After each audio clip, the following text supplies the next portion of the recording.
Hoy miércoles, en La Pinza, la tertulia de la radio, hablaremos de los aforamientos. Para tratar este tema contaremos, como siempre, con nuestros contertulios habituales y en esta ocasión nos acompañarán como invitados Mario Saura, abogado y exconcejal del Ayuntamiento de Torre Pacheco, además de Pedro Vera, técnico del Centro de Desarrollo Local. Nos escuchamos en La Pinza, la tertulia de la radio, hoy miércoles desde las 7 de la tarde. Presenta y dirige Isidoro Jesús Martínez López.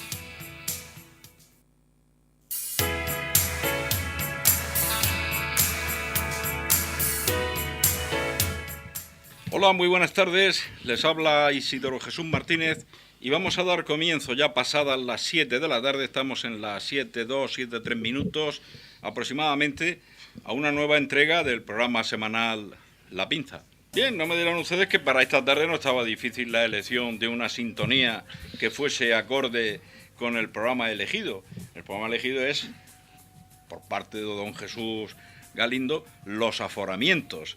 Bien, pues para los aforamientos yo no encontraba una música, pero alguien ayer, un amiguete, precisamente en un duelo, me dio una pista y dije, hombre, esta música que fue tan célebre, de una serie llamada Misión Imposible, nombre que da juego con lo que vamos a hablar, porque parece que es Misión Imposible lo de los aforamientos, aunque no en la región de Murcia.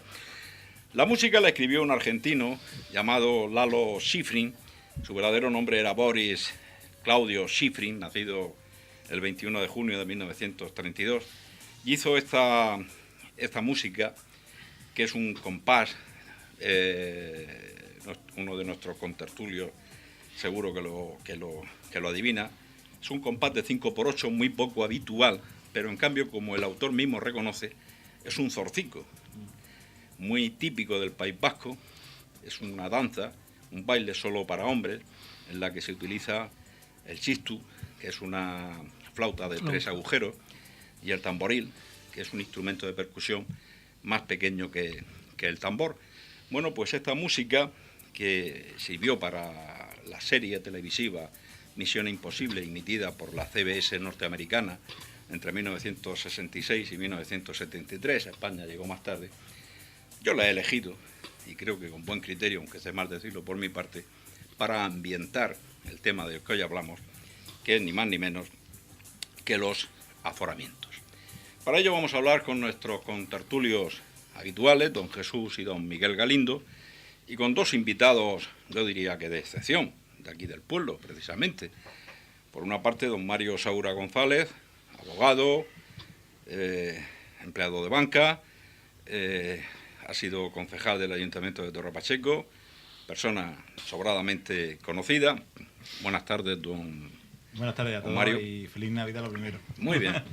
Y por otro lado, el otro invitado es don Pedro Vera, funcionario del Ayuntamiento de Torre Pacheco, uno de los responsables del área de desarrollo local del Ayuntamiento de Torre Pacheco. Don Pedro, muy buenas tardes. Muy buenas tardes y bueno, ya que ha abierto la vida Mario con la felicitación navideña, pues igualmente.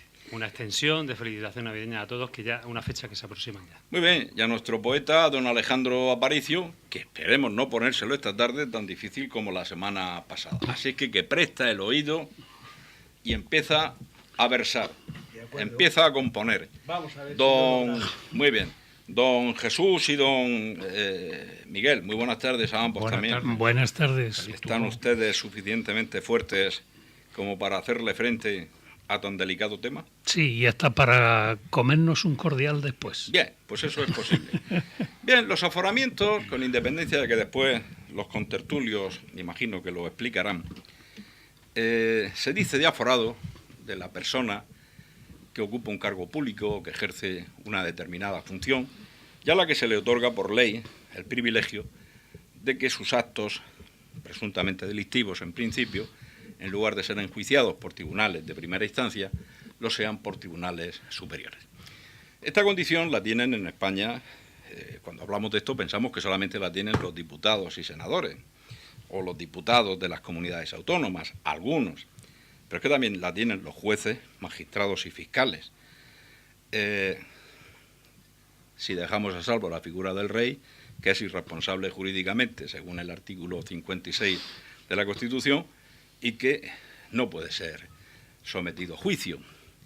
En tiempos recientes, como consecuencia de unos juicios que han estado muy en los medios de comunicación por,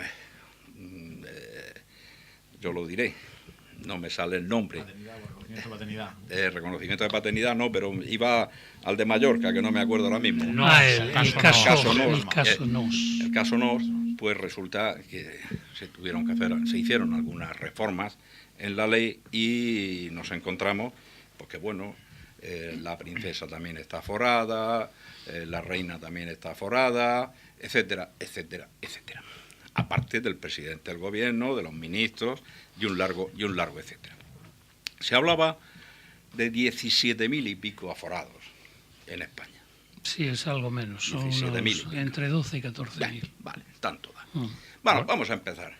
Y voy a empezar, si os parece, por Mario. 250.000 según No, pero es porque están metidas las fuerzas de seguridad y eso es otra cosa. Eso es otra historia. Eso es otra historia que además no tiene nada que ver, es una cosa totalmente diferente. Yo lo separaría porque no tiene nada que ver, porque tampoco es un aforamiento muy concreto y especial, sino que es otra cosa. Ni tampoco cabe confundirlo con la inmunidad parlamentaria. Ni muchísimo menos. Don Mario Saura, usted por su condición de abogado.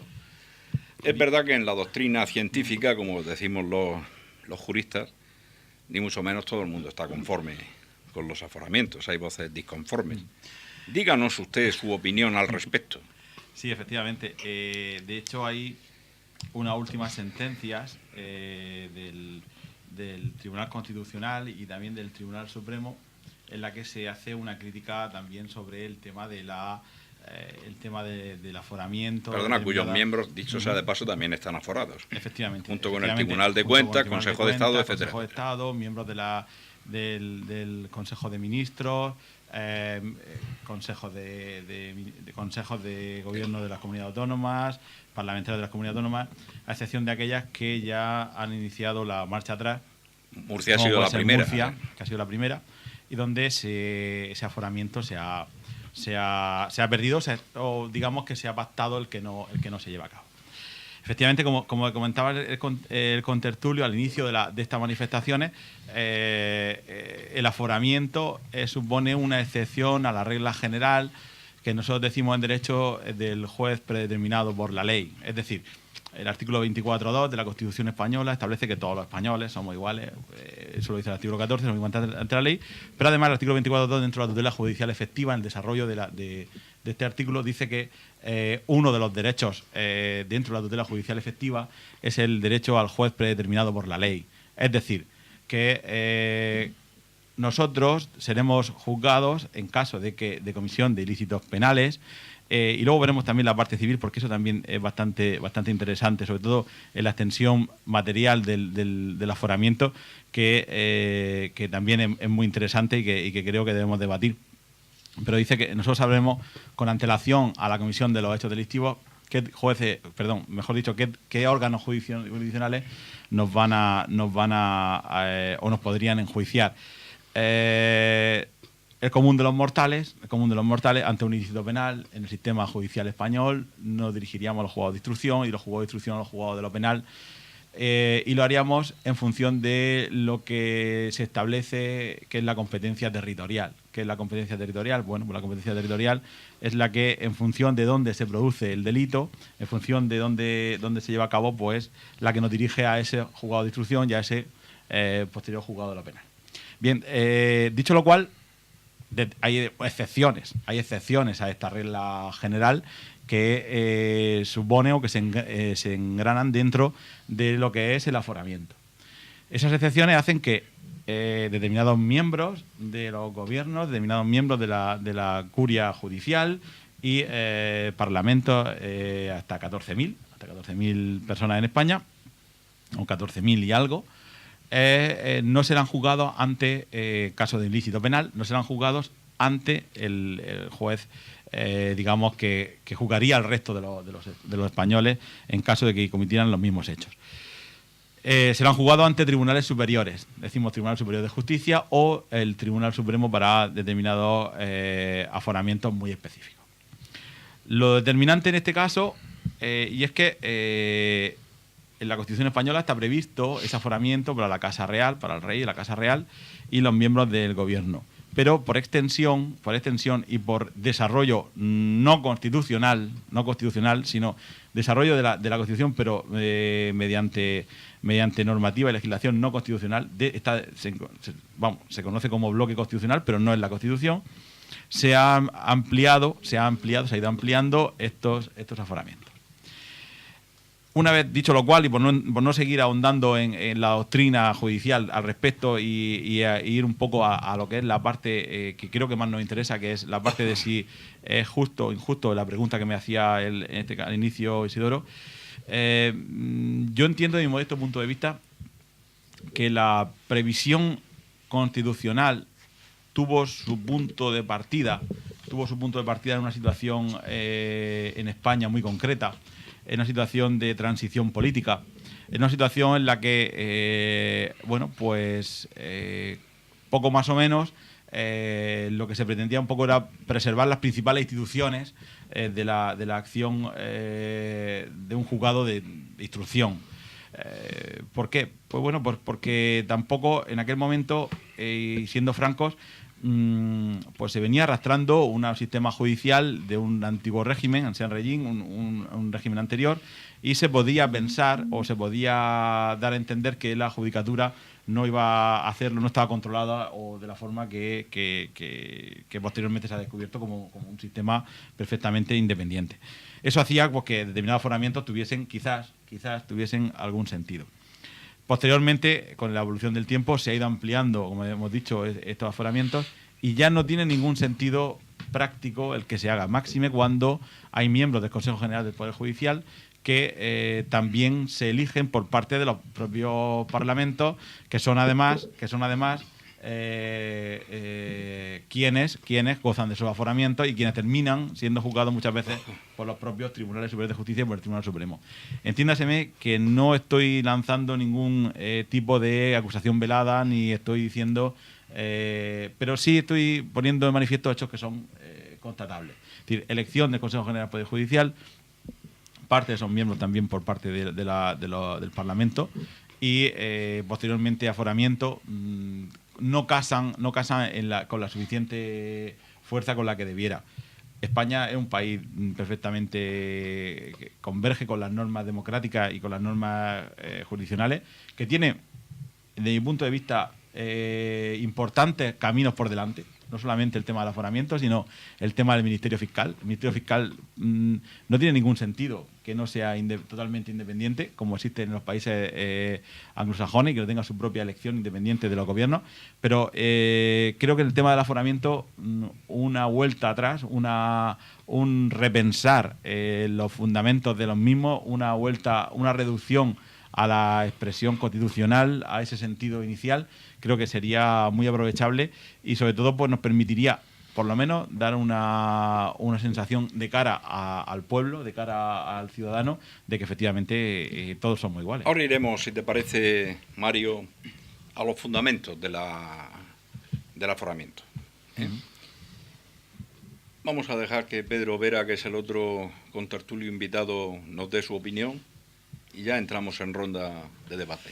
Bueno, la verdad es que Mario ya ha hecho una exposición muy amplia y detallada del origen del aforamiento, la normativa que la rige. Ya la Constitución ya lo recoge, pero conforme se ha ido ampliando la normativa, pues al final han ido apareciendo nuevas figuras de aforado. Bueno, todo por extensión de las comunidades autónomas y demás.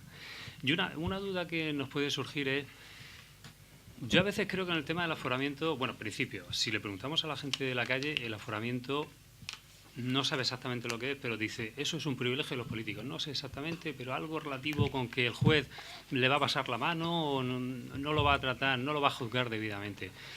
El aforamiento, vamos a centrarnos en los políticos fundamentalmente, que son un poco a lo mejor la política los que pueden estar más sobre la lupa. Vamos a dejar a otros jueces, profesionales de Fuerzas Armadas, que también tienen otro sistema de aforamiento. Bueno, ¿cuál sería la cuestión? ¿Un político que esté aforado significa que el Tribunal Supremo o Superior que lo vaya a juzgar son peores jueces que un tribunal de instrucción de primera instancia? Ese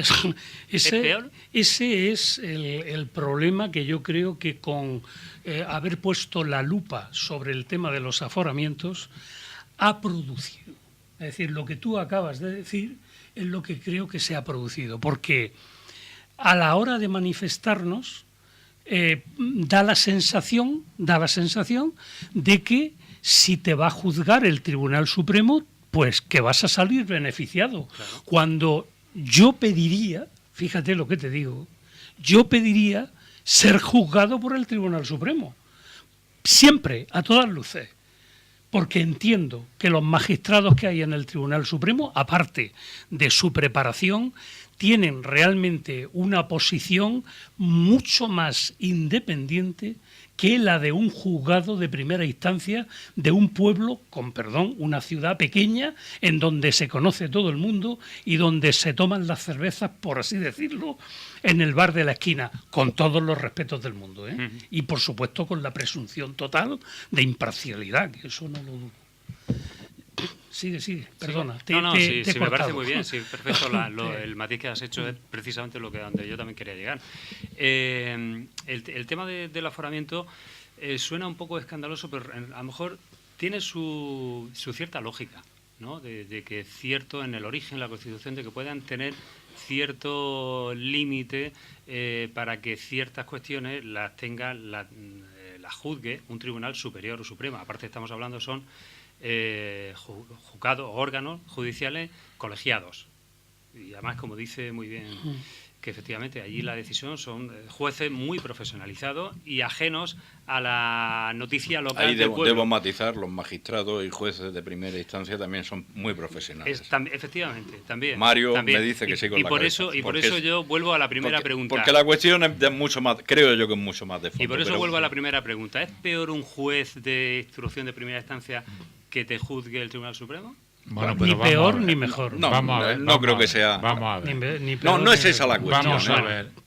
Creo, en mi opinión. Vamos a ver. Mario antes ha citado la posible causa, la segura causa de por qué en la transición, que fue un periodo que solo se dio en España, pues posiblemente se tomara esta medida. Esta medida de protección exagerada, de hiperprotección. Pero vamos a ver, yo creo que esto no está justificado de ninguna de las maneras. Porque ¿qué es lo que pasa? Que somos un país mucho más avanzado jurídicamente que el resto de los países de Europa. Creo que nos equivocamos. El país que más aforados tiene, creo, según los últimos datos de Europa, es Francia y tiene 21 aforados.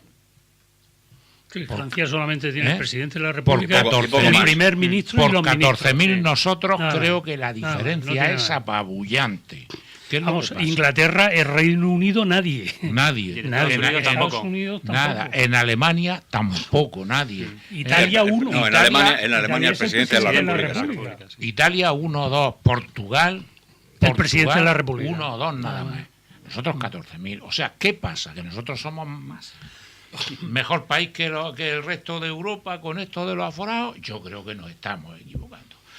Yo pienso y yo a mi entender que no tenemos ningún a mi entender Mario de alguna manera ha puesto las bases del debate, porque se inicia realmente con la Constitución.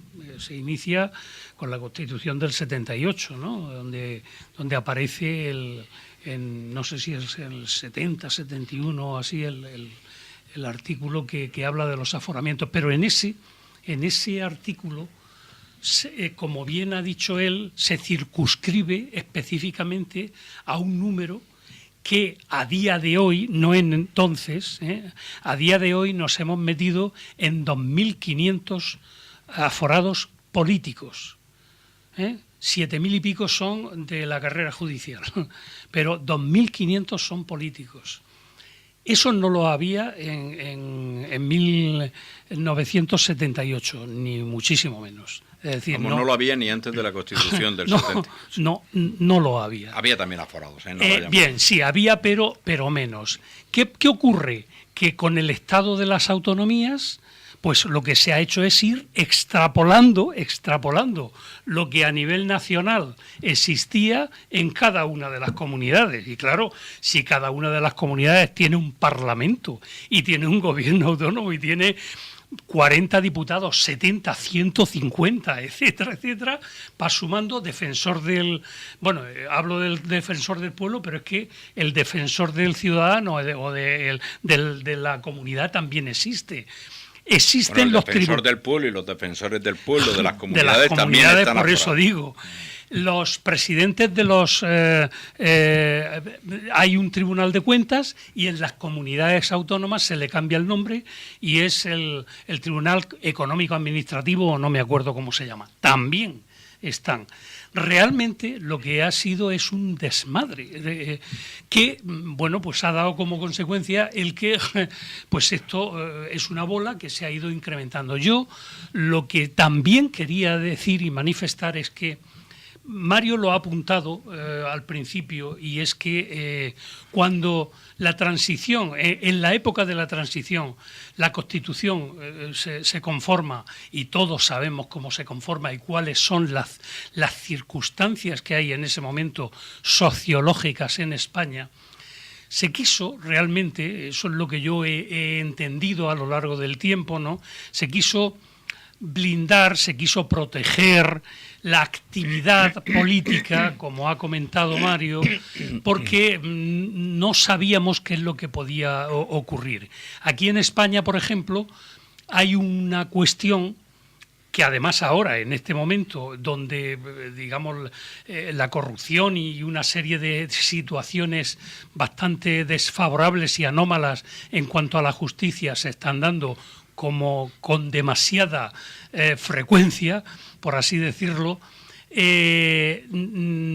ocurre que se pensó que se iba a malutilizar la denuncia, que esto que voy a comentar, por ejemplo, existe en España, pero no existe en la mayoría de países europeos ni anglosajones, que es la acusación popular. Aquí está establecida en España. En otros sitios no, en otros sitios te acusa el juez o el fiscal. O sea, tú denuncias, pero tú no existe la acusación particular, la acusación popular, por así decirlo. Aquí sí existe.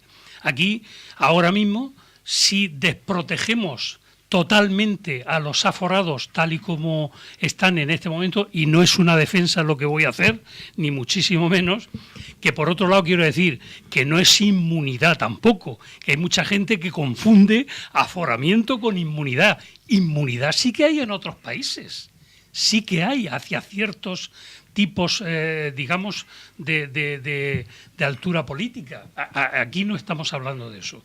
Entonces, lo que puede ocurrir es que el vecino de tu casa esté enfadado contigo, te mete una querella en un momento determinado y tal, ¡pum!, y te has salpicado y ya no te presentas a las elecciones. ¿Por qué? Pues porque como inmediatamente viene el pacto de los partidos para que si estás imputado que no te presentes y que tal y que cual, pues ya te han hecho, como digo yo, la joroba.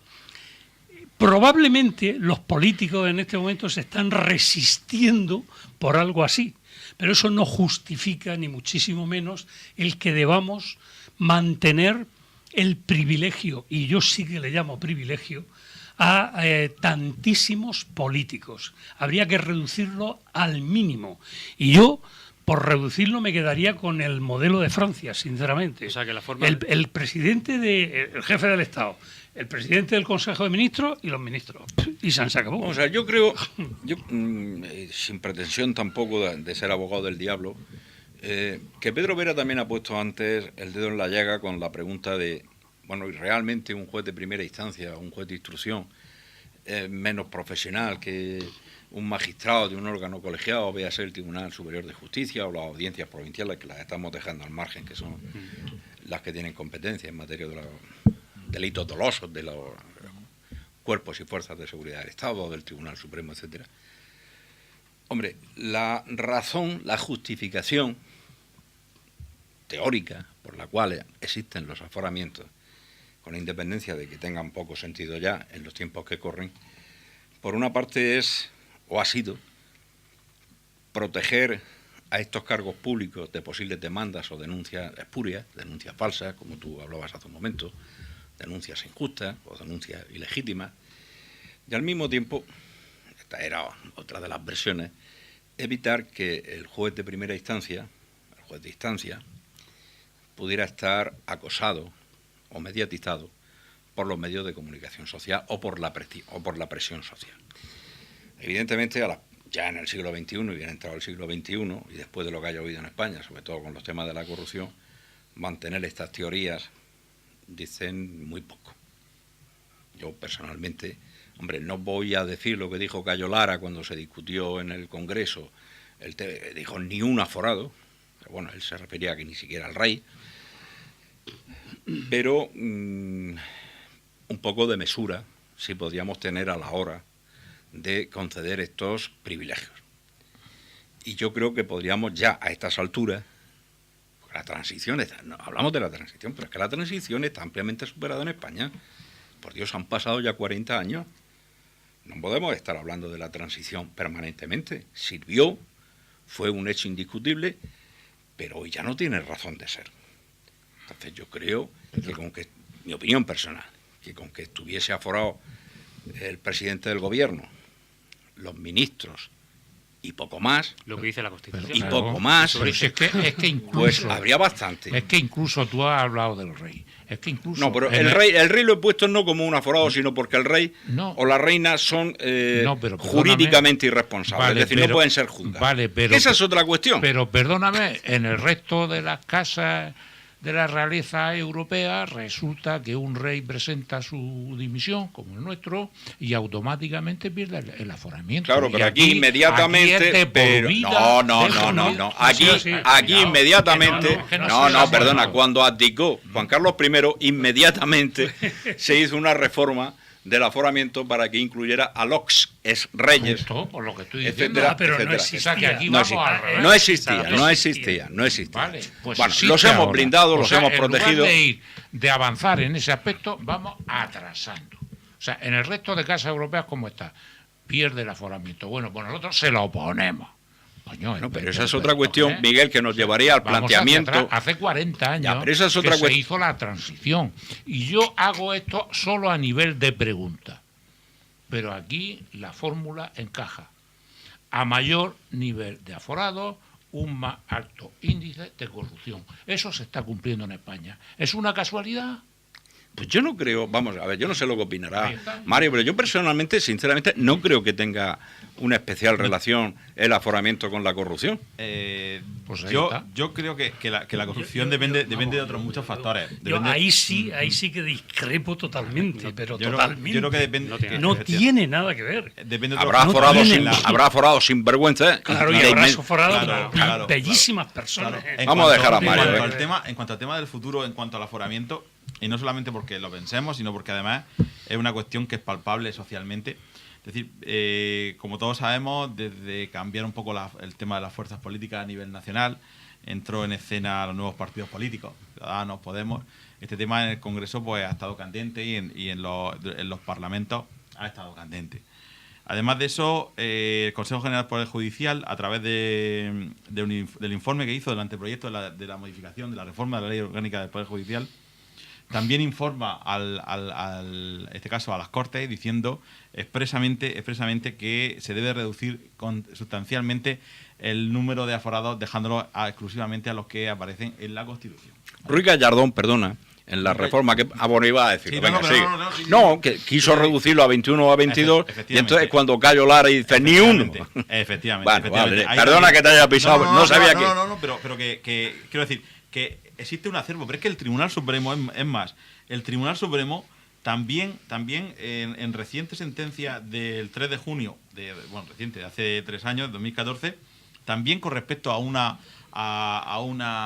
este caso, en cuanto al especial aforamiento de la Guardia Civil, también en un caso concreto, también hace un desarrollo en una sentencia que se está teniendo en cuenta a la hora por parte porque ha generado doctrina, y también establece y critica el excesivo número de aforados y señala, sin embargo, que que se debe modificar la ley y que se debe de circunscribirnos al ámbito constitucional.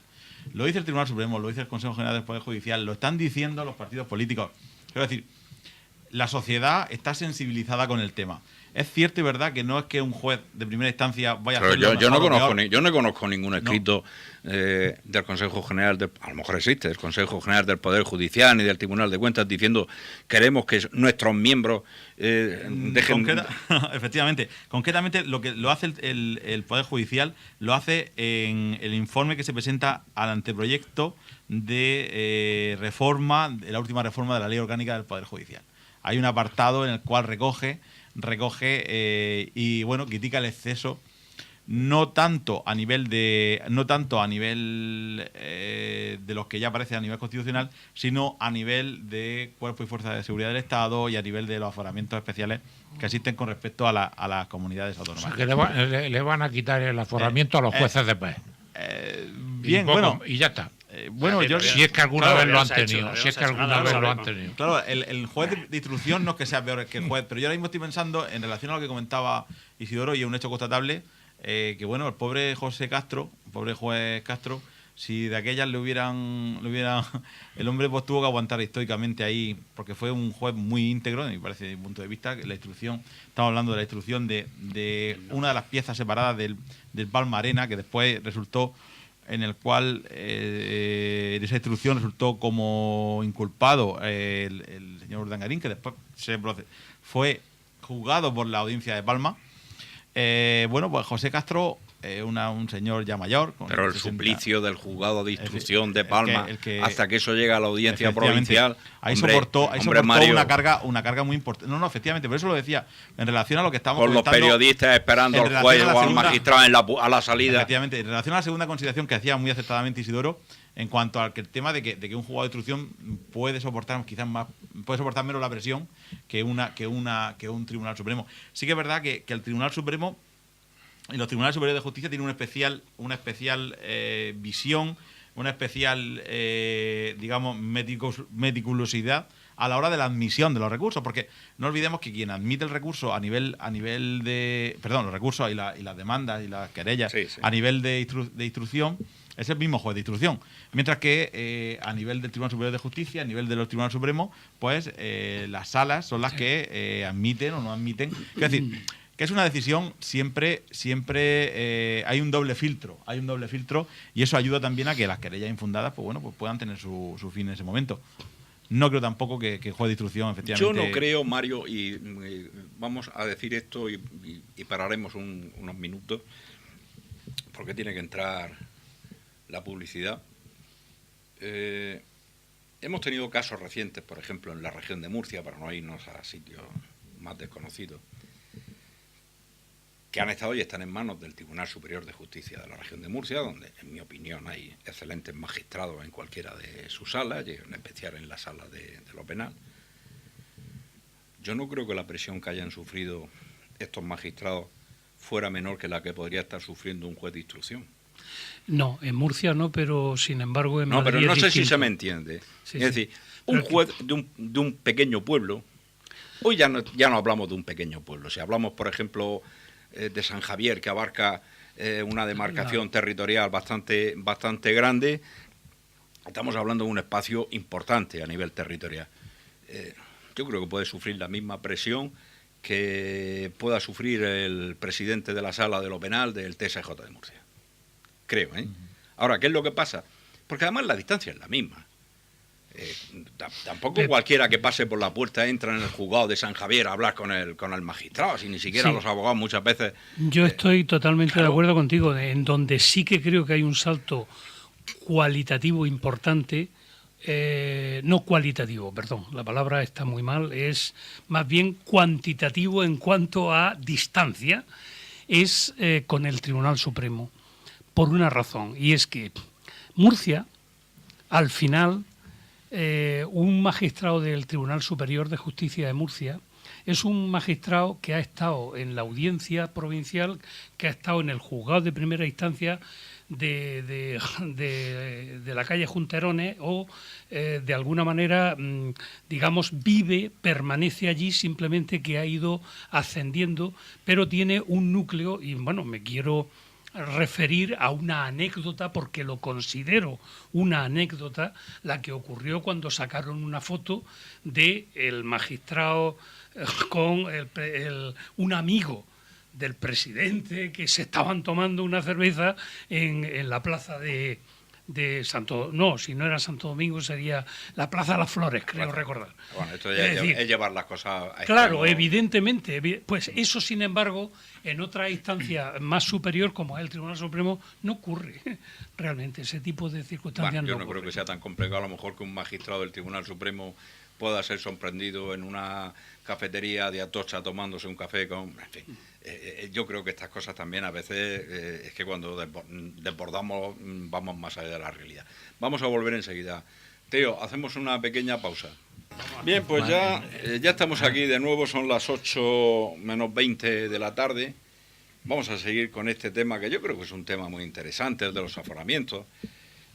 Y estamos tratando de llevarlo a las personas que nos escuchan de una manera clara, de una forma comprensible.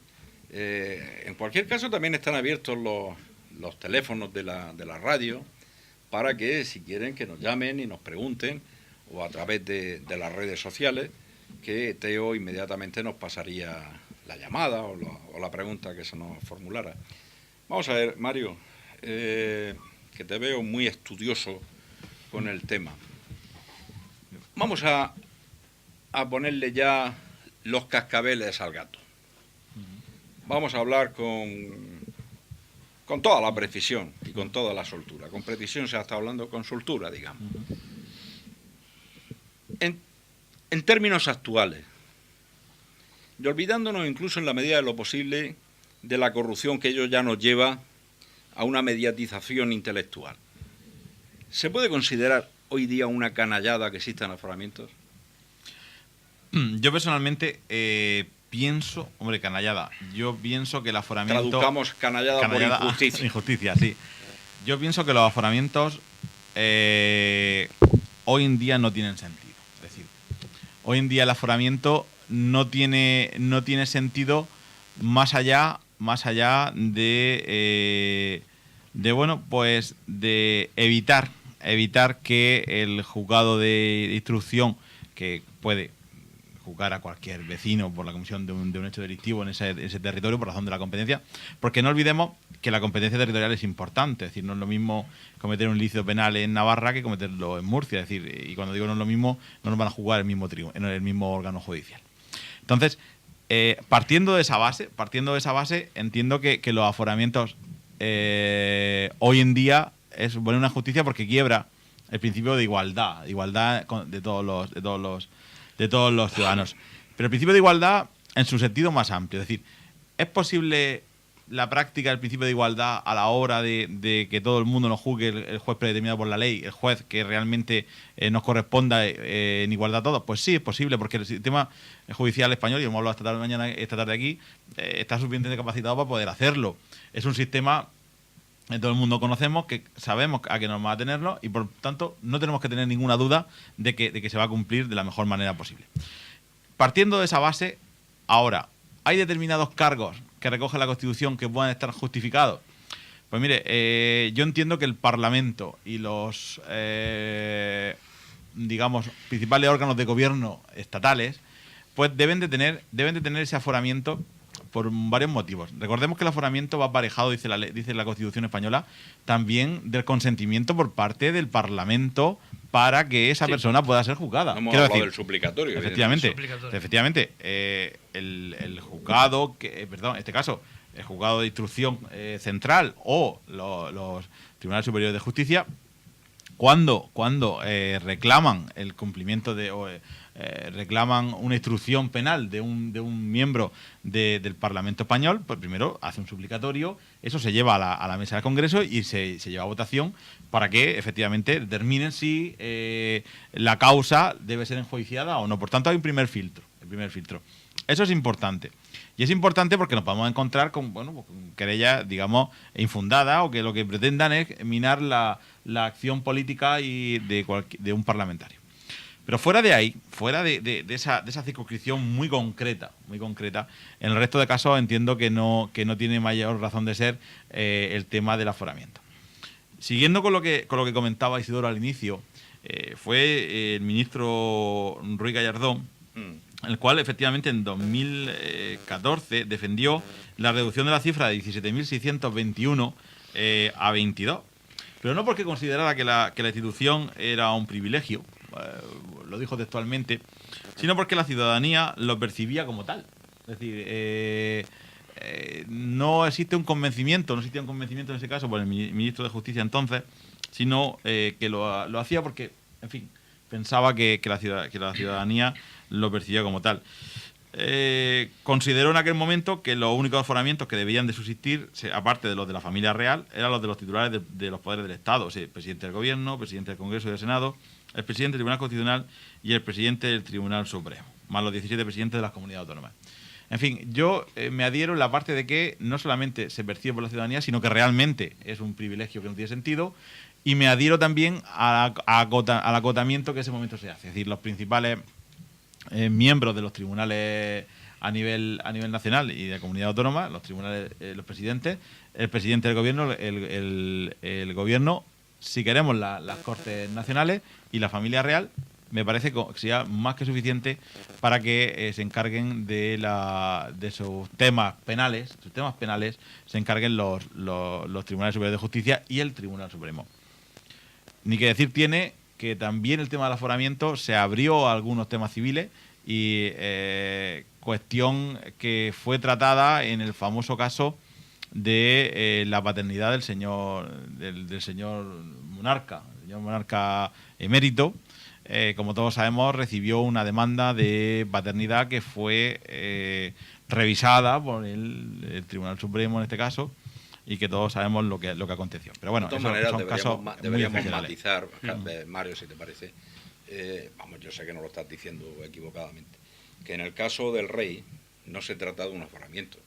Sí, se trata de una declaración constitucional de irresponsabilidad jurídica por sus actos, ya que sus actos tienen que estar refrendados por el presidente, por los ministros y en su caso por el presidente de las Cortes.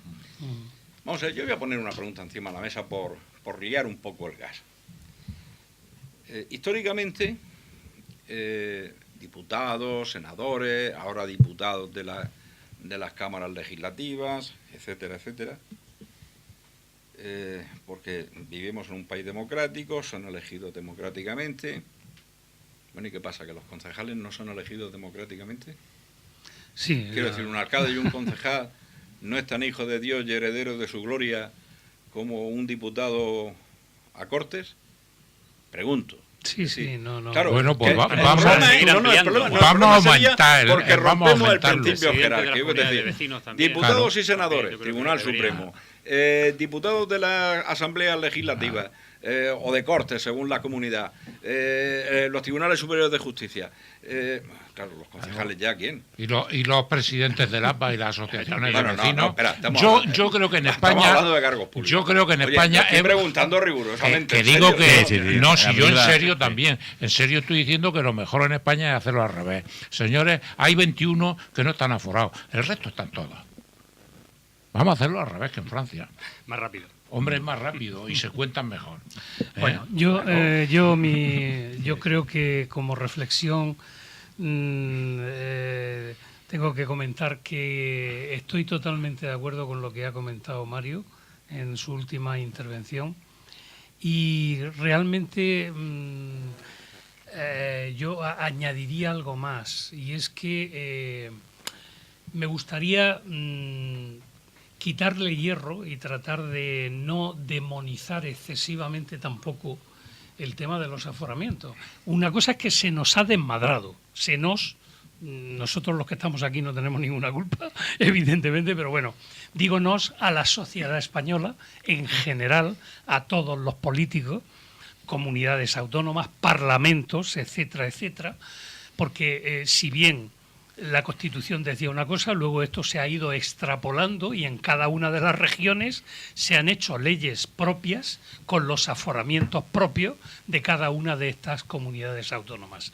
A la prueba está que la de Murcia, concretamente, por mor de un partido político que necesitaba los votos para poder sacar adelante unos presupuestos y una investidura, pues aceptó pulpo como animal de compañía y quitó los aforamientos, como pasó hace poco en la región de Murcia. Cantabria, por cierto, creo que los va a quitar también y que está en ese proceso. Pero lo que quería comentar es que es al final el aforamiento, aun en su mínima expresión, existe en otros países, es decir, que no es nada que nos hayamos inventado aquí en España. Aquí lo que hemos hecho es que efectivamente lo hemos difundido de tal manera que, como decía mi hermano, prácticamente casi todos ya tenemos aforamiento. No es así, pero bueno, casi. Yo creo que lo tuve durante 21 años y me enteré después. No, yo creo que los jueces de paz no lo tenían. Porque no están en la carrera judicial, vamos. Es igual. Entonces, también hay que comentar una cosa, ¿no? Y es que, y esto entra dentro de lo de las garantías a las que también nos hemos referido aquí los tertulianos esta tarde. Si este juez, este tribunal, esta sala tiene más, parece que tiene más que esta otra. Los aforados hay que pensar que pierden como mínimo una instancia, algunos dos. Es decir, ¿por qué? Porque no empiezan desde abajo, con lo cual se van directamente a la máxima autoridad que les puede juzgar. Cualquier otra persona empieza por el juzgado de instrucción, tiene una audiencia provincial, tiene, en fin, el Tribunal Superior y algunos el Tribunal Supremo y hasta el Constitucional, si cabe, por así decirlo, ¿no? Eso los aforados realmente no lo tienen, ¿no? Tienen una sola, ¿no? Con lo cual, también se podría decir en ese sentido que, oye, tienen una ventaja, pero también tienen un cierto inconveniente. Y bueno, en definitiva yo creo que aquí se ha expuesto por parte de todos el inconveniente de que subsista el programa actual, por así decirlo, de aforamientos, pero yo le querría quitar la demonización que se ha hecho en muchos momentos interesadamente por algunos grupos políticos, y no determinados, me da exactamente igual, en función de los intereses que en cada momento les podía venir bien a unos a otros, ¿no? Para inyectar sobre ese, vamos a llamarle privilegio, que le estamos llamando, una, digamos, una droga que en algunos casos es excesiva en cuanto al enjuiciamiento que se está haciendo de este tipo de aforamiento. Hablar, Pedro, de todas maneras, yo quisiera puntualizar una cosa y que me corrija, porque ahora mismo estoy hablando de memoria, Mario. Los jueces de paz no son jueces de carrera, pero forman parte de la carrera judicial, sí. De manera peculiar, y también están aforados ahora mismo, que yo sepa. Hasta donde yo porque conozco, la carrera judicial, los miembros de la carrera judicial están aforados. Pero bueno, una decana me dijo que estaba aforado. Bueno, y estáis qué aforados. lástima, yo sin enterar. Y estáis aforados. Pedro. Bueno, pues... Damos tiempo a que lo busque. Sí, el aforamiento podríamos decir que puede ser bueno, ni es bueno ni es malo, depende. Pero porque cuando uno pregunta a nivel de calle, el aforamiento lo entiende como algo malo, un privilegio de los políticos. ¿Y por qué esa percepción? Esto hubiera sido un programa, Pedro, perdona, que no quiero contestarte. El clásico programa de debate, que hubiera sido interesante, y lo lanzo a los compañeros, bueno, a los amigos de la radio, por si ellos lo consideran oportuno. Es el clásico programa para haber salido esta mañana a la calle y haber preguntado a 8 o 10 personas, ¿sabe usted lo que es un aforamiento?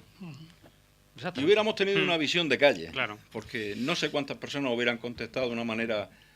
no prejuzgo, no lo sé. Yo creo que pero creo que no se sabe muy bien qué es esto de la exactamente, no sabemos. Y perdona, Pedro, sigue. No sabemos el resultado, pero yo creo que el aforamiento es un tema que ha generado cierta alarma social, entre comillas. Sí, Alarma lo que social, decían. ¿vale? Porque a lo mejor sí es un tema importante, no es de los más importantes, porque a lo mejor si hablamos de privilegios, pues podríamos hablar de privilegios económicos a nivel de pensiones, bueno, en fin, pero ese es otro tema, ¿vale? Que ese sí un tema que toca directamente el bolsillo, eso sí que son privilegios ya económicos. Pero hablando del aforamiento ni es bueno ni es malo, pero la percepción que se tiene es que es un privilegio y es malo. ¿Por qué? Porque, como bien se ha dicho aquí, comenzó la Constitución diciendo que iban a ser un grupo reducido de personas, el gobierno, el rey y poco más, pero claro, esto como un reguero de pólvora se ha ido extendiendo y al final ya tenemos pues 250.000 si metemos jueces, fuerza de cuerpo de seguridad. Bueno, en fin. Son muchísima otro tipo gente. de aforamiento. Sí, Tampoco otro tipo, pero bueno, hagamos... pero los políticos al final tenemos del Congreso, del Senado, de cada comunidad autónoma y todo eso multiplicado. Sí, unos 14.000 ¿vale? entre la carrera judicial y los políticos. Entonces, sospecha número 1, ¿qué ocurre? Porque el aforamiento se ha extendido como un reguero de pólvora y eso dice, bueno, cuando eso se extiende es porque tiene que ser bueno, la gente piensa, tiene que ser bueno, un privilegio. Y segunda duda que yo creo que es la fundamental, el aforamiento se ve como un privilegio porque no se ha conseguido separar todavía la política de la justicia, del nombramiento de los jueces. Entonces, claro, tenemos en el Tribunal Supremo que los miembros del Tribunal Supremo los nombran los partidos políticos. Ellos dicen, tú eliges a 4, yo a 3 y yo a 1. Los proponen. Efectivamente, los proponen, pero ellos, efectivamente... Pero Pedro, el presidente de Estados pero Unidos nombra a los miembros del Supremo. Claro. Sí, ya. Es decir que... Ya, pero bueno, esa es la y al fiscal. Bueno, pero esa era la sospecha. Sí, pero nombrar se queda para lo bueno y para lo justicia malo. el fiscal Ya. general. Bueno, y aquí también se No queda. depende de nadie. Claro, y Bueno, entonces, eso es mucho hablar. pues sí, no sé, a lo mejor en otros sistemas en otros países, pero claro, nosotros España somos como somos y entonces pues si vemos que los jueces los nombran a los políticos, pues sospecha, ya. Dice, si luego va un político, va a ser juzgado por el Tribunal Supremo y son los propios políticos los que previamente han propuesto, vamos a decirlo propuesto, ¿vale? A eso pues dice, esto ya sospechoso, ya sospecha número 2. Y ante la duda pues dice, fuera aforamientos. Pero el aforamiento como tal no es malo porque te sigue juzgando un tribunal, unos jueces, si cometes un delito. Hombre, Pero, claro, es sospechoso, perdona, en la medida en que un partido conservador no va a proponer a jueces demócratas, ni un partido demócrata va a proponer a jueces conservadores. Es que esto es de cajón. Es decir, ya, pero mientras estamos sea hablando la política la que propone a esos jueces, pues depende del gobierno de turno, del color que tenga, pues así serán esos jueces de ese color. Vamos a ver, pues yo me atrevo a decir, y perdona Jesús. Pero eso es sospecha, pero... Mira, política hay en las Cortes. Política hay en el Consejo General del Poder Judicial. Política hay en el Tribunal Constitucional. En el fútbol también hay. Política hay en el Tribunal de Cuentas. Política hay en donde haya un colectivo humano, más grande o más pequeño, hay política. Sí, pero luego está otra cosa es la corrupción. Que es lo que dice Pedro. Otra cosa es la corrupción. Vamos a ver si yo estoy totalmente de acuerdo. Ahora, lo que también estoy de acuerdo, y en eso Mario nos puede dar sopa con ondas porque está en ejercicio, digamos, de una profesión. Yo no me siento molesto. En ejercicio de la profesión, y este hombre también, pero por otro lado, administrativo, por así decirlo. Es que, si bien eso que está diciendo Isidoro es totalmente correcto, sin embargo yo confío plenamente en la profesionalidad de los magistrados y en que cada uno, evidentemente, que tiene sus ideas. Pero ¿quién hay en este mundo cuando se dice yo no soy político? Eso es mentira. Yo no soy político, no existe. Tú eres político y tú piensas y tú tienes unas ideas. Y otra cosa muy distinta es que tú, a la hora de juzgar y de determinar determinados delitos y calificarlos y demás, te tengas que dejar muchas veces, por eso lo de la venda famosa, esas ideas y aplicar lo que realmente se tiene que aplicar. Pero tenemos que ser conscientes de que son personas humanas, como todos. Ahora, para mí, salvando las debilidades propias del ser humano, que las hay en todas las profesiones, sinceramente, en la carrera judicial en España, los jueces en general, para mí son unos muy buenos profesionales. Que yo también lo opino. Perdona, Miguel, perdona. perdona. Es que quiero hacerle una matización a mi hermano. Todos somos políticos. Claro, un ser humano es un ser político. Ahora, cuando hacemos de la política, que es las relaciones humanas, yo prefiero decir relaciones humanas, cuando profesionalizamos la política y hacemos de la política una profesión, es cuando sale la otra política, que es lo que estamos hablando y de lo que estamos criticando. Y no tiene nada que ver con la política que hace cualquier vecino en su vecindad o en su lugar de trabajo. Entonces se hace una política de intereses. Yo creo que todos de lo hacemos, intereses ¿no? de partido, de intereses personales, de amiguismo, de yo te cubro la espalda y tú me cubres las mías. Y sale lo que sale, y sale lo que estamos viviendo, y sale lo que estamos diciendo. Yo creo, Miguel, y sin dejar de compartir buena parte de lo que dice, recordaremos la famosa frase de Hobbes de que homo homini lupus, el hombre es un lobo para el hombre, el ser humano es lo que es, con su grandeza y con sus miserias. Por eso los sistemas, en la medida de lo posible, pues lo que tratamos es de que sean perfeccionables, y conforme históricamente hemos ido descubriendo los fallos, los errores, se han ido corrigiendo en unos países más que en otros. Pero vamos a ir un escalón más allá, si os parece. Vamos a suponer que se decidiera que desapareciera el Ministerio de Justicia. Jueces, fiscales, etcétera, etcétera, única y exclusivamente serían competencia del Consejo General del Poder Judicial. No habría ningún tipo de intervención política. Todos los jueces, todos los miembros del Consejo General del Poder Judicial, en lugar de ser propuestos por los partidos políticos para ser nombrados por el Congreso, lo serían de acuerdo con las normas internas del Consejo General del Poder Judicial. Y yo pregunto tanto a nivel profesional como a nivel humano, a nivel de calle, haciendo una precisión. A mí no me molesta lo más mínimo que Mario, que hace 4 días, poco menos que lo llevaba de la mano, o sea un abogado de reconocido prestigio, tras haberse sacado una carrera exactamente igual que yo, y que podamos hablar de tú a tú sin ningún tipo de problema. Evidentemente él está en el ejercicio pleno de la profesión, yo también lo estoy, pero única y exclusivamente en el ámbito administrativo. Eso es cierto, o de contencioso administrativo. ¿Qué conseguiríamos con ello, Mario? A ver, la idea del Consejo General del Poder Judicial, lo que te comentaba Isidoro, traduciendo, es que, traduciendo me refiero a la gente que conoce menos las competencias del Ministerio de Justicia en el ámbito judicial, el sistema judicial español. El Ministerio de Justicia tiene unas competencias muy concretas, es decir, no solamente el nombramiento, como ha comentado también Isidoro, y también otras competencias principalmente orgánicas en cuanto a infraestructura, por decirlo de alguna forma, se encarga de dirigir un poco el sistema de funcionamiento de los jueces y de los juzgados, ¿no? No de los jueces de tema funcional, no en cuanto a su organización. Sí, pero por ejemplo, perdona, unas oposiciones no las convoca el Consejo Consejo General. No, las convoca el Ministerio de Justicia. Eso y es, los temarios los publica el Ministerio de Justicia, y además el Ministerio de Justicia dice cuántos juzgados va a haber en cada sitio. El Ministerio cuando digo el Ministerio de Justicia me refiero al gobierno, pero en fin, se materializa a través del Ministerio de Justicia. Dice además el Ministerio de Justicia qué presupuestos son los que va a tener el Consejo General, qué presupuestos son los que va a tener, en este caso, los juzgados. Dice el Ministerio de Justicia en los ámbitos, Ministerio de Justicia y consejerías que no tengan delegadas la competencia de justicia, porque esa es la segunda parte. Es decir, en España los radioescuchantes, como digo yo, nos tienen que entender que mientras en Murcia un abogado en el juzgado de lo social lleva su pen, me refiero a su documento en el lápiz, y me entenderán los compañeros, en ejercicio, su instructa, su documentación en papel, llega a Alicante y se lo pone en una pantalla.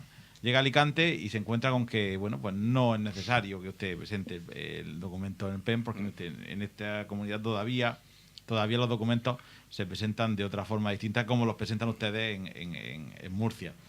El sistema LESNET, que además es un sistema que permite la presentación de documentación por graduados sociales, por abogados, en fin, por todos los que se relacionan con la vía judicial, lo implantó el Ministerio de Justicia en las comunidades donde tiene competencia, que no son todas. Cuidado, el Ministerio de Justicia no tiene competencia orgánica o en dirección en cuanto a la forma de dirigir los juzgados y tribunales en el ámbito puramente material. Entonces, lógicamente la pregunta, porque no hemos desviado, la pregunta inicial: si el Consejo General del Poder Judicial controlara todo el ámbito judicial completo, ¿qué podríamos esperar? Es decir, hombre, habría menos fallos, habría menos errores. No es que hubiese menos fallos, habría menos errores. política. Ahora mismo se me viene a la cabeza la Real Federación Española de Fútbol y me da miedo hasta pensarlo. Eso es decir, no me hago responsable de esa comparación. Se me viene a la cabeza de forma, no sé por qué, además. Eso es otro programa. No sé por qué, pero la forma de organización interna, donde no se permiten injerencias y demás, lógicamente, pues bueno, tiene que ser positiva. Tiene que ser positiva siempre. Y tiene que ser positiva porque la independencia se predica como un fundamento de la libertad. Como un fundamento de la libertad. O sea, tiene que ser bueno. Ahora, que en un momento determinado pueda ser que el pueblo se encuentre con que no tenga capacidad de decisión en cuanto a quiénes son los miembros del Consejo General del Poder Judicial, que la sensibilidad social no tenga reflejo en el Consejo General, y eso haga no a través del Ministerio de Justicia, y no se puede hacer nada, y eso haga una casta independiente donde sea impermeable a la entrada, donde se te establezcan unos requisitos de acceso que vengan con nombre y apellido, donde se induzca a pensar que efectivamente el pueblo no tiene control sobre la justicia, pues al final también da miedo. Pero claro, tanto miedo una cosa como la otra. Habría un control legislativo por parte legislativo, lógicamente. Pero la independencia, yo entiendo que se predique también en cuanto a órgano independiente, y que debe de asumir mayores competencias de las que tiene el Consejo General del Poder Judicial. No olvidemos que efectivamente tiene muchísimas competencias, no solamente las que se conocen vulgarmente, nombra jueces, movilidad, etcétera, sino que bueno, pues informa numerosos proyectos de ley, tiene competencias a nivel internacional, incluso en comisiones legislativas a nivel internacional. Quiero decir, el Consejo General del Poder Judicial tiene una importancia muy, muy grande. Yo pienso que la independencia debe predicarse, pero siempre tiene que haber un nexo de unión siempre con la vía, con el pueblo. Mi opinión es que si bien la panacea en la que se apoyaba el cambio legislativo que proponía el ministro Gallardón, el ex ministro Gallardón, o el Partido Popular, en definitiva, ¿no? que era el que la totalidad de los miembros del Tribunal Constitucional, de tal, que los... Yo creo que se quedó un poco solo Gallardón con aquella... Que los nombrara el Consejo General... Algo le costó. Claro, le costó lo que le costó. Pero yo lo que creo, y de alguna manera estoy un poco en la línea de Mario, es que no veo tan claro el que el Consejo General del Poder Judicial sea el único órgano que entienda en este tipo de cuestiones, porque entonces al final el corporativismo que existe en todos los cuerpos y en todos los colegios y en todas las instituciones y entidades se impone. Y ese corporativismo podría, que él le ha llamado casta, podría imponer una casta específica que realmente fuese hasta más perjudicial todavía. Luego debería de haber un contrapeso. Evidentemente ninguno de los dos debería de salirse con la suya, por así decirlo, pero debería de haber un contrapeso del legislativo, no del ejecutivo, por supuesto, del legislativo, que es donde está la soberanía popular ubicada a través, evidentemente, de las votaciones y de los senadores y congresistas, diputados que han sido elegidos al final en elecciones libres. No, por lo tanto, Ya, efectivamente. Bueno, pero es que el aforamiento sí, era claro, así. lo que pasa es que, bueno... También. Termina. No, pero que este tipo de situaciones yo creo que se matizarían de alguna manera con una reforma que no llegó a sustanciarse, pero que se necesita para matizar de alguna manera este tema y que no haya la idea general que en la sociedad hay de que al final la política y los políticos y los gobiernos están interfiriendo en las decisiones judiciales. Y yo creo que no es así. Bueno, vamos a ver. Evidentemente cada tema da para desviarse hacia otros temas y esto es inevitable. Tampoco pasa nada. A mí ahora mismo se me está ocurriendo dejar caer una pregunta encima de la mesa que aparentemente no tiene nada que ver con los aforamientos, pero sí lo tiene. Por ejemplo, ¿en España existe verdadera separación de poderes? Ese es un programa. Eso es una Claro, es que hablamos de los aforamientos y podemos hablar de ese tema sin ningún tipo de problema. Bueno, podría ser otro programa. Bueno, si os parece, porque ya son las 8:15 y desde allí empiezan a hacerme gestos desde el control, pero es porque tienen que irse o porque quieran irse, no es por otra cosa, lo cual reconocen abiertamente. Isidoro Corta, que nos queremos ir. Vamos a hacer la reflexión final y después ya aquí nuestro poeta hará la expresión poética de la tarde. Miguel, empezamos contigo. Bien, yo voy a ser muy breve. Intento todo lo que hemos hablado resumirlo en una imagen que nos dio precisamente en un mensaje navideño, creo, nuestro rey Juan Carlos I, con motivo precisamente y refiriéndose a lo que habéis hablado vosotros del caso Nos. Y es que dijo que todos los ciudadanos son iguales ante la ley. Y eso también lo dijo en España, el discurso de proclamación de la investidura. Efectivamente. Pero olvidó decir, o no lo olvidó, lo omitió, de que la ley no es igual para todos los ciudadanos. Todos los ciudadanos somos iguales ante la ley, pero la ley no es igual para todos los ciudadanos. Y el mejor exponente que tenemos en España, quitando ya a la Casa Real, pues son los aforamientos, que es el tema que hemos tocado aquí. Y la ley en España no es igual para demasiados ciudadanos, demasiados miles de ciudadanos. Y con esto acabo. Pedro. Bueno, la aplicación. Bueno, seguir con el hilo de lo que ha dicho Miguel, de que la ley no es igual para todos los ciudadanos. La ley es la misma, lo que no es lo mismo es la aplicación de esa ley, porque, claro, lógicamente la ley no dice al rey que no se le haga esto, no se le aplique al otro. Bueno, es la aplicación de esa ley. El aforamiento, bueno, un poco resumiendo, genera dudas en la población porque parece como un privilegio.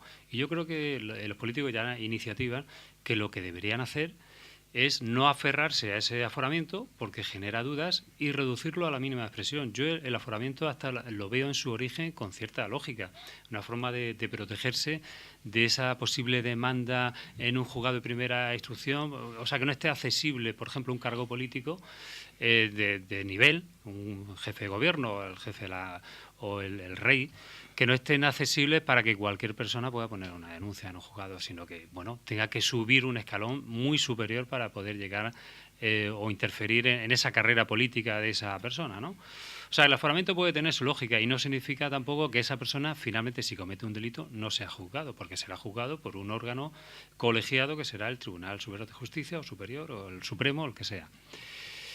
Total, bueno, que el aforamiento es un tema que los políticos no se deberían aferrar y deberían hacer lo posible por eliminar o reducir el número de aforamientos. Que una de las cosas que antes ha dicho Jesús, una forma de reducir el aforamiento a lo mejor sería reducir el número de políticos, ¿verdad? Así ya, eso sería muy efectivo. Pero puesto que estamos en la reflexión final, solamente un sí o un no, que también se lo voy a preguntar a Pedro. ¿Aforamiento sí o no, Miguel? No.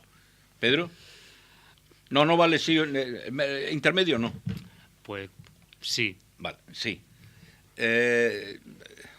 Ahora, la reflexión y luego me dices sí o no. Perdona, ¿has terminado, Pedro? Iba a decir un Venga, sí pequeñito. Sí pequeñito. Sí pequeñito. Venga, vale. Muy brevemente. Efectivamente, al final uno termina pensando que estos temas son temas de la educación, de la base de todos los ciudadanos. Quiero decir, al final, si vamos al resultado, si cogemos las sentencias, si vemos todos los procedimientos que se han llevado a cabo con aforados, ¿alguien puede decir que un procedimiento, un aforado de un tribunal en el que se ha aplicado el aforamiento se ha hecho de forma manifiestamente injusta, prevaricando ese tribunal y no cumpliendo con la ley? Es decir, esa es la pregunta más que el aforamiento. Luego, además, en hilo con lo que decía Jesús, el aforamiento termina siendo un inconveniente. ¿Por qué? Porque ahorra distancias. Y al ahorrar distancias, quizás que incluso hasta menos tribunales conozcan puedan conocer, quizás no conozcan o puedan conocer de ulteriores recursos. Eso supone, y teniendo en cuenta la situación inicial, de mi punto de vista, el aforamiento debía de restringirse a lo que se establece en la Constitución española hoy por hoy, no más. Y no más porque al final lo que se ha hecho ha sido una ampliación del mandato que los españoles en diciembre del 78 dimos y autorizamos. Es decir, ese mandato. ¿Eso quiere decir que no se pueda reformar la Constitución? Sí, se puede reformar, incluso eliminarlo. Pero el aforamiento en sí no es causa de un juicio injusto ni es causa de un juicio favorable. Eso tiene que quedar muy claro esta tarde aquí. Otra cosa distinta es que se buscan dilaciones porque bueno, la requisitoria que se hace al tribunal pues se dilate más o menos. Al final de todo, uno termina pensando que la educación, que la formación a la hora de ejercer los cargos públicos es lo fundamental y que no podemos mezclar corrupción con aforamiento, que aforamiento no supone injusticia, por lo menos lo que aquí por lo menos la reflexión que yo hago, que el aforamiento se podría mantener y eso no perjudicaría al sistema judicial español, que muchas veces esto son modas y no entramos, por ejemplo, a valorar, bueno, pues otras cuestiones como puedan ser los centros de toma de decisiones, bueno, a nivel municipal, a nivel de comunidad autónoma, a nivel estatal, si realmente el nombramiento de intervenciones, de órganos de fiscalización, de la presión sobre los servicios jurídicos en las administraciones públicas, no entramos a valorar eso y ahí quizás también o sobre todo esté la situación. Yo recuerdo ahora mismo el caso de los pobres servicios jurídicos del Parlamento catalán aguantando ahí a la presidenta diciéndoles lo que tenían que escribir en aquellos documentos famosos cuando el tema de la declaración unilateral. Quiero decir, al final el tema pero es un tema... También fue ejemplar el comportamiento. Fue ejemplar, también hay que decirlo. Pero que ahí está el origen, quiero decir, ahí está el origen del comportamiento, me refiero en cuanto a cargos públicos, de la defensa a ultranza que hacéis, y lo digo porque tengo aquí delante, que hacéis del ordenamiento jurídico los servicios públicos, los servicios jurídicos, porque ahí es donde nace el acto administrativo y ahí es donde nace la posible situación de injerencia jurídica.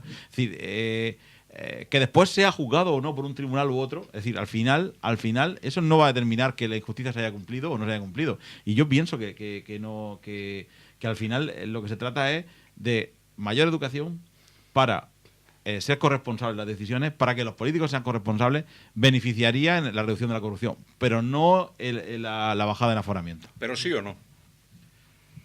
Voy a decir que no. No a los aforamientos. No, sí a los aforamientos, sí a mantener los aforamientos, no a eliminarlos. Ya no sé por dónde va el tajo. Jesús. Bueno, perdón. Es que me quedo embobado oyendo a Mario y la verdad que se me ha ido el santo al cielo. Mi conclusión es que los aforamientos, por una cuestión muy puntual en España, en concreto, se han demonizado excesivamente. Efectivamente, también están desmadrados en cuanto a número. Mi opinión, como ya la he manifestado aquí anteriormente, es que se deberían de reducir mucho el número de aforados. Sin embargo, no estoy en contra de lo que es la figura propiamente dicha del aforamiento. Sí, con matizaciones a cómo es el aforamiento en este momento, porque efectivamente yo lo circunscribiría a los actos propios de el político, cuando en este momento el aforamiento les cubre absolutamente cualquier tipo de delito que haga, inclusive fuera del ejercicio de su profesión de político. Luego, ¿sí o no? Sí. Sí a los aforamientos. Sí, con las condiciones. con las condiciones. Bueno, pues yo me voy a pronunciar al final. Y ahora vamos a dejar que el amigo Alejandro Aparicio nos suelte su poesía. Suelte en el mejor y cariñoso sentido de la palabra. Claro. Así lo entiendo yo. Muy bien. Yo este pequeño poema, lo he titulado Los aforamientos, como el propio nombre indica. No sé si al final estaré o no en acuerdo con la tertulia. Y dice así: sobre el tema aforamiento, la pinza opina esta noche. Pretende poner el broche con profundo entendimiento. Ese amplio fundamento se halla en la Constitución. Una enorme distinción proviene del Parlamento. Según mi conocimiento, bien nos sobran aforados. Algunos consejeros o diputados merecen cierto escarmiento. Muy bien, se aplaude. Gracias. Bueno, pues hemos llegado al final. Gracias, Alejandro, como siempre, muy acertada tu poesía. Yo me voy a pronunciar y lo voy a decir descarnadamente. Los aforamientos yo creo que nacen históricamente para evitar posibles linchamientos populares, linchamientos políticos, que hoy estarían en manos, bueno, pues de las redes sociales, de los medios o de ciertos medios de comunicación social, etcétera, etcétera. Por supuesto, no estoy de acuerdo con el número extensísimo que hay de aforados. Creo que con los de la Constitución hay muy bastante. Estoy de acuerdo con la irresponsabilidad jurídica del monarca, pero no estoy de acuerdo con los aforamientos de la Casa Real. Creo que cuando alguien deja de ser jefe del Estado tiene que pasar pues como pasa en una república. Ahí está Sarkozy, dejó de ser presidente de la República e inmediatamente tuvo el hombre sus contestaciones judiciales y procesales y que están todavía en ello, como muy bien me apunta Jesús Galindo. Entonces sí estoy a favor de los aforamientos en esos términos, en los términos que establece la actual Constitución española. Estaría de acuerdo con los aforamientos de las comunidades autónomas en los términos que establecían o que establecen los estatutos hasta donde yo conozco. No me parece mal que hayan desaparecido, dicho sea de paso, en la región de Murcia, pero desde luego con los aforamientos últimos de la Casa Real, lamento tenerlo que decir públicamente, no estoy de acuerdo. Bien, pues hemos llegado al final. Muchas gracias a los invitados, a Mario Saura y a Pedro Vera. Gracias, como siempre, a los hermanos Galindo. Gracias a nuestro poeta popular Alejandro Aparicio. Nos despedimos hasta el día 10 de enero, hasta el próximo miércoles 10 de enero, porque ya comienzan las fiestas entrañables de Navidad. Y en nombre de todos, creo que puedo desear feliz Navidad, felicidad y prosperidad para el año 2018 y para quienes no estén en esto de la Navidad, pues felices fiestas. Hasta la vista.